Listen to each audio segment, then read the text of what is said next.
Howdy and welcome. I'm glad you're here. This video is a brief summary of a class reading about vital concepts, namely organizational justice, organizational citizenship, and organizational behavior. It is important for me to know right off the start that I am emphasizing key concepts and implications, intentionally leaving out the detailed methods and the results of the paper. This is to make this content accessible and engaging to undergraduate students and practitioners. Those who are pursuing advanced degrees and researchers are encouraged to read the full paper for an in depth understanding of the methodology and the findings. You can find the references in the notes of this video. All right, let's get to it.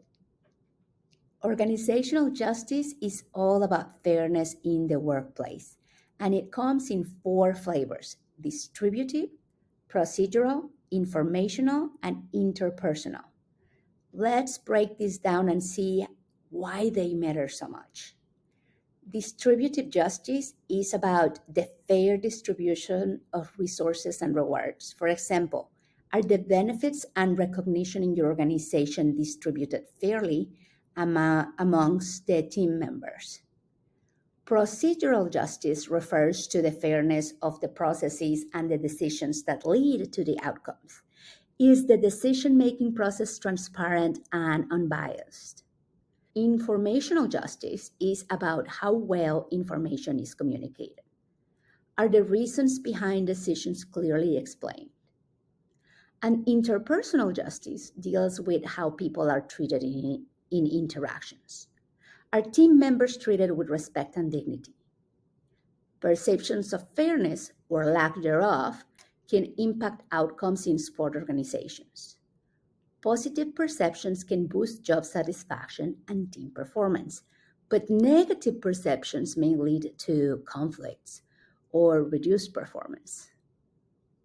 So, how do these perceptions actually influence behavior?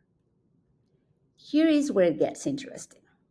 When employees feel that they are treated fairly, they are more likely to engage in organizational citizenship behaviors. These are positive discretionary actions that help others and just going above and beyond. On the flip side, if employees perceive injustice, it can lead to organizational dysfunctional behaviors.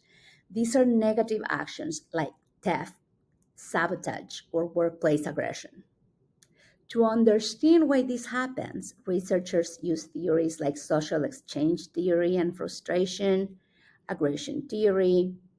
Social exchange theory suggests that fair treatment leads to positive feelings, which in turn foster positive behaviors. Conversely, frustration aggression theory explains that unfair treatment can lead to negative feelings and therefore negative behaviors.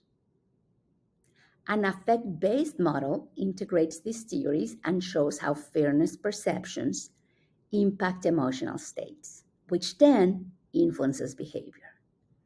For example, positive emotions from fair treatment can lead to more organizational citizenship behaviors, while negative emotions from unfair treatment might drive dysfunctional behaviors.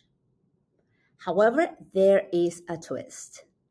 The impact of justice perceptions can vary depending on individual differences, such as an employee's exchange orientation, their tendency to reciprocate fairness or unfairness.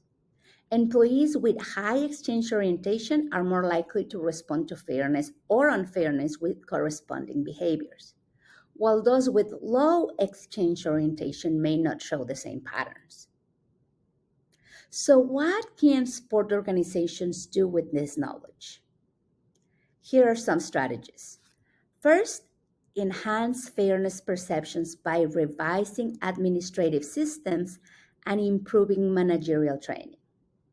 Number two, create programs to help manage and reduce negative effect through activities like outdoor workshops and mentor-mentee conversation.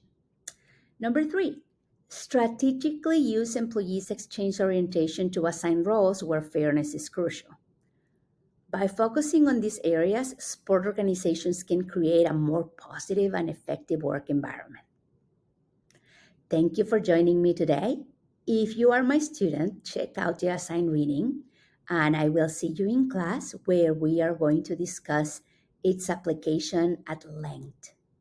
If you are not my student and just stumble across this video in your quest for information, stay tuned for more strategies on how to create and maintain vibrant, sustainable sport organizations that thrive in the current dynamic sport industry.